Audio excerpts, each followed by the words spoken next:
did we need another installment in the Alien science fiction franchise? Did we? Oh, look at that. Ew. I know it kicked off so powerfully and chillingly in 1979 with Ridley Scott's spaceship as haunted house monster movie Alien. And that was followed by James Cameron's equally scary and maybe even better 1986 sequel Aliens. I, the films that followed were a mixed bag of sequels, prequels, and even a couple team ups with another terror from outer space, The Predator. And a few were standouts, a couple not so great.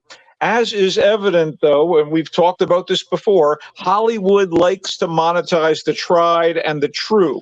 So the ongoing success of these movies over a stretch of so many decades, we're talking 4 decades of Aliens movies.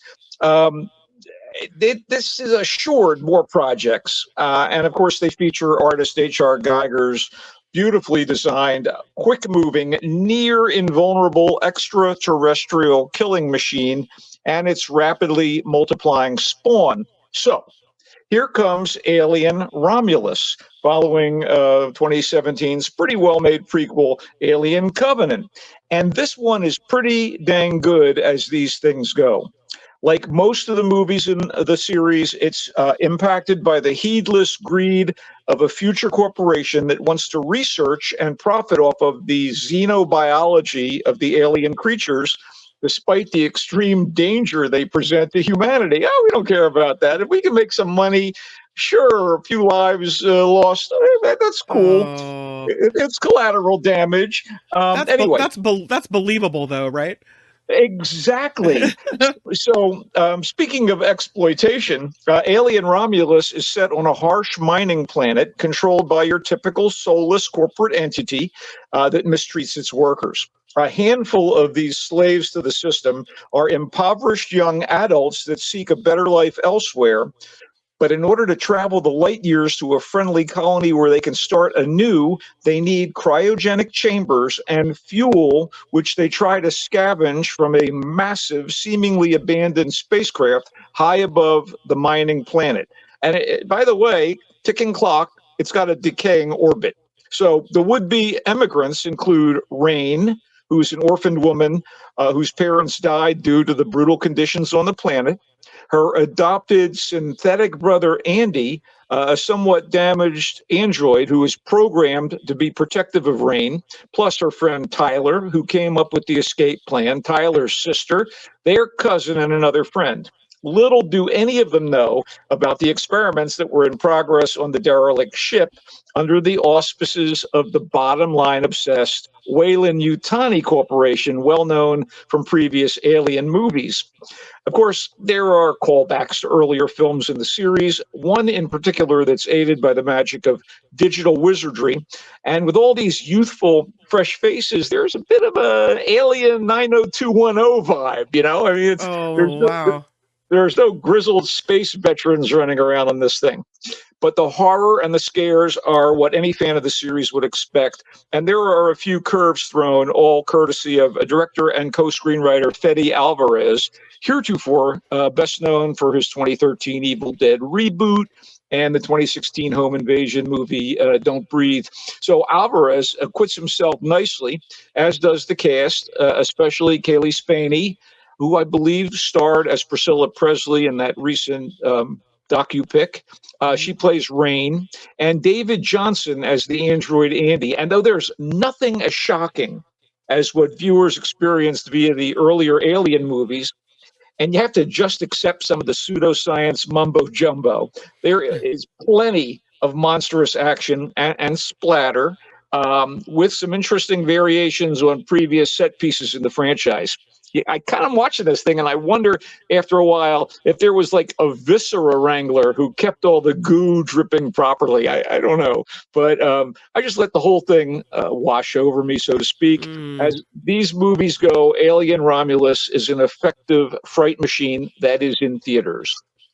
I was reading that during the first Alien, the director splashed the actors with animal guts and blood, and they didn't know it was going to happen in order to get that surprise reaction. So gross.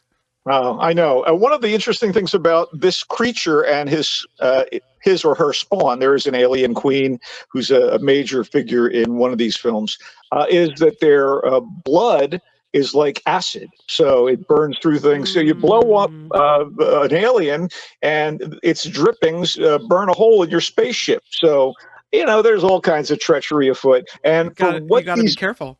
Yeah, for what these Yeah. movies are, I thought this was really good for what they are, and Okay. I don't recommend that you see it, but I would bet you that our friend Nikki Maduro will be happy to dive in. Absolutely. So for people that like this kind of movie, it's a yes. Yeah.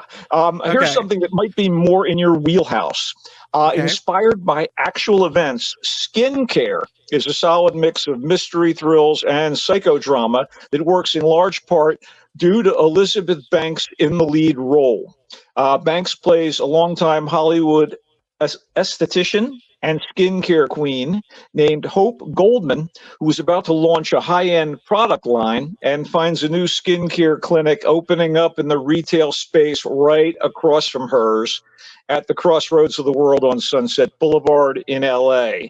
Oh, this kind of competition is kind of scary, particularly when your own business is not in the best of shape. So, this newcomer starts to infringe on Hope's client list. And at the same time, her life is made even more stressful by unpleasant things such as having her email account hacked and misused and seeing bogus, lurid online personal ads placed in her name. The rent is due. The pricey rollout of her skincare products is jeopardized. Could she be saved by a timely morning TV show interview touting her fancy proprietary face creams? Will the eager beaver life coach that she's just met help her through this crisis point? Can things get worse for her? The answer to that last question is probably. So, Banks, as the beleaguered Hope, is so good embodying the character's stress, paranoia, and righteousness in the face of threats to her life and career.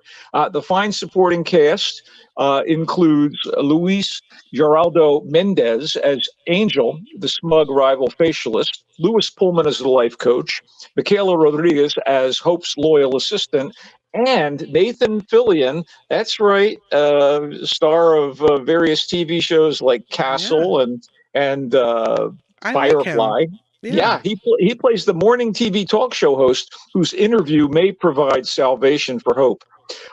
Skincare was co-written and directed by Austin Peters, who keeps the movie's various plates spinning, even if the ultimate outcome results in some broken china. It's not really cleaned up. I'm not sure what really happened to inspire the movie, but it couldn't have been peach scrub and aloe. Do I recommend skincare? I personally use a moisturizer, but as for the movie, I give it a conditional yes. I was caught up in Oh. Hope's plight, even if the story on screen ends without an epilogue that might have provided some degree of closure. It's in theaters. This is one of those movies that I think will play well at home too. Yes, because Dragon's Mane had asked if this is on Hallmark, but no, it's in movie theaters, right? Oh, this Yeah. is quite a few cuts above Hallmark. Okay, all right. And I mean that Interesting. I mean that in the nicest way, Kim. When you walked out of the theater, did you regret having seen it? Not at all. Okay. I've regretted not moisturizing more. You must. All You have right, to. let's Okay. go. Jackpot teams the comedic dynamo Aquafina and the hunky, self-deprecating John Cena. That's right, Peacemaker Oh, himself, as the odd couple you never asked for, but are happy to get to an extent. They're co-stars in this satirical action comedy, which is directed by Paul Feig of Bridesmaids fame. So expectations are maybe unreasonably high. I don't know. The premise is a little bit of The Purge, a bit of The Running Man, and even a skosh of Battle Royale and The Hunger Games.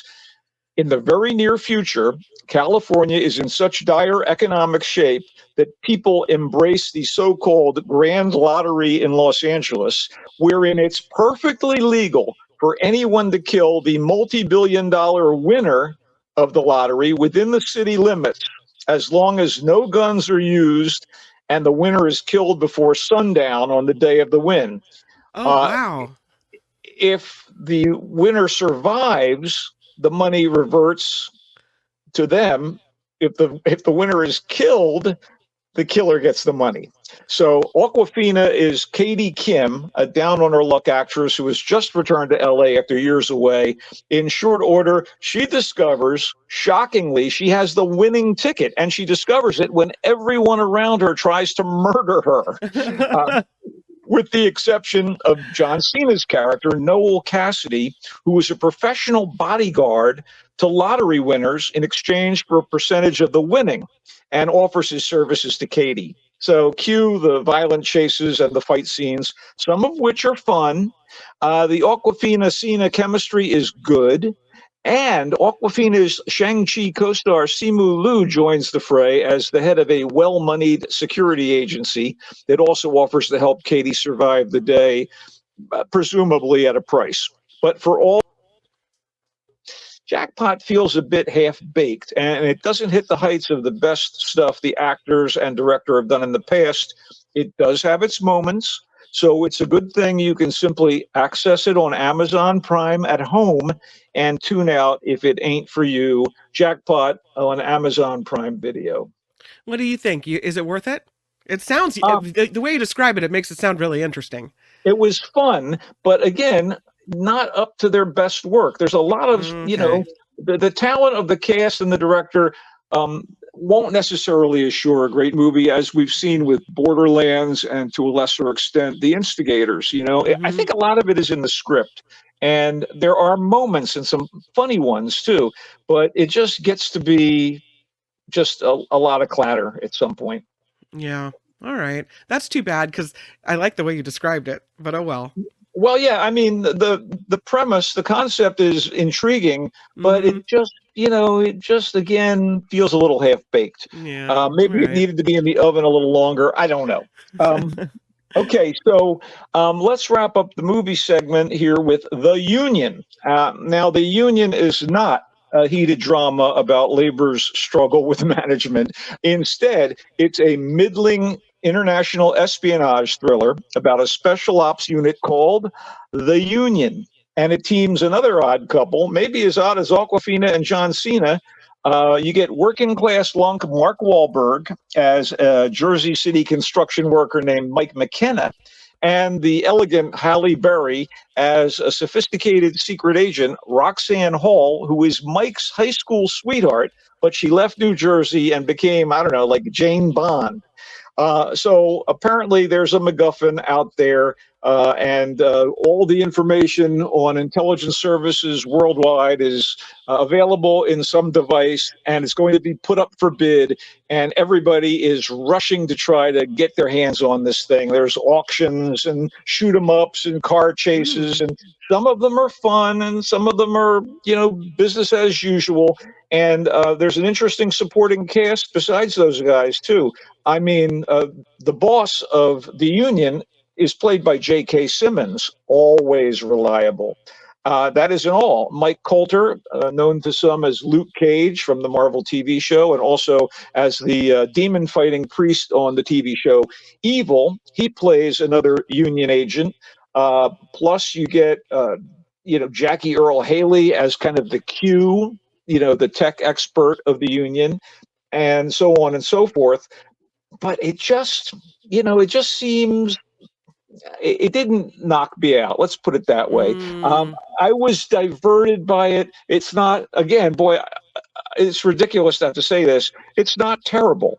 It's just not memorable. And I Oh. will point out that it is in theaters and it is on Netflix. So if you have a Netflix account, you can just click on it and watch it. And, I didn't feel like gouging my eyes out while I was watching it. I mean, I Yeah. would say these movies were in descending order of quality in my book.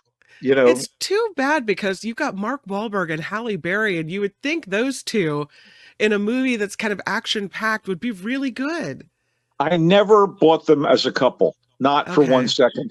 By the Yeah. way, I don't want to, let's say early in the movie, but the Mark Wahlberg character is sleeping with the woman who was his 8th grade teacher. She's Oh, kind of gross. she's kind of milfy. Come on, the guy's in his Oh, he's 40 and she's like in her mid 50s or whatever.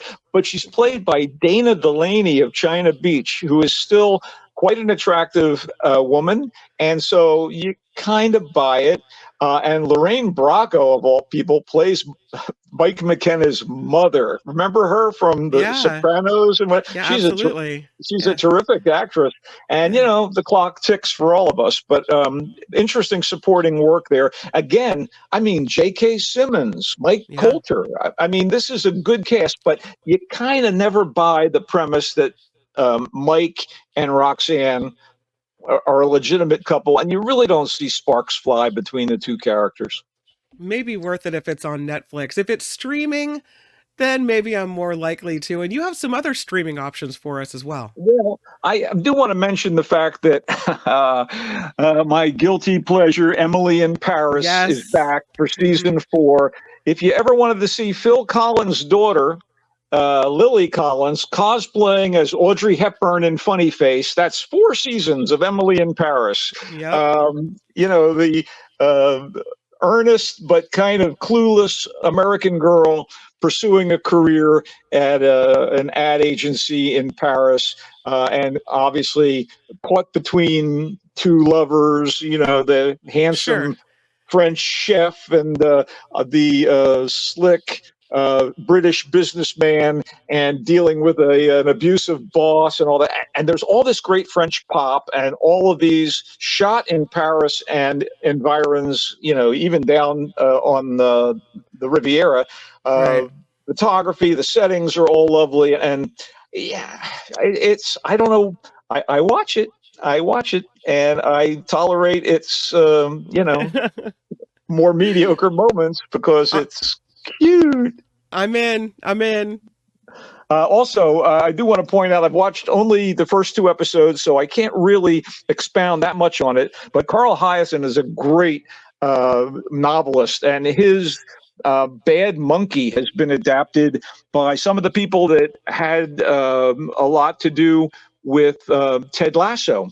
And it stars no less than Vince Vaughn as a detective who has kind of devolved into inspecting restaurants in southern Florida. Carl Hiaasen, his stuff is generally set in Florida, and there is an ugly murder case that turns up, and our lead character, played by Mr. Vaughn, ends up being caught up in this thing. And so, I'm hooked. What can I tell Okay. you? Bad I mean, Monkey. while I'm waiting for Apple to deliver on the next season of Slow Horses, I'm already Yeah. in on Bad Monkey. So there you go. It's an Apple TV project. So if you have an Apple TV account, I say give Bad Monkey a try. Quick recap. You said Alien Romulus recommended for people who like this kind of thing. Skincare, you said yes to that movie. Jackpot, you said it's fun but not the best. And The Union, you said it's not terrible but not memorable. Right. You're in as I am for Emily in Paris, and you're liking Bad Monkey. So far. And again, those Okay. movies were reviewed in descending order of quality, I think. But All right. Michael Snyder, I am so grateful for you. Thank you for coming on the Mark Thompson Show and giving us all the good skinny on what's going on with entertainment. And I'll see you next week. that sounds good. And for our fellow Giants fans, Giants take on the A's over in Oakland Coliseum. It's the last dance with the so-called Oakland No. A's. I will be rooting for my Giants to take both games, but my heart goes out to the Oakland fans who will be losing their team first to, of all places, Sacramento in a minor league park, and then purportedly Las Vegas. But that said, we'll see you next week, Kim. All right. He comes and goes on a rainbow. Bye, Michael Snyder. Bye-bye. Have a good weekend. You too. Hi, it's Mark, and I thought that was great. Hit the notification bell, you'll know whenever there's a new video being dropped, and please subscribe to our channel to help us save the universe.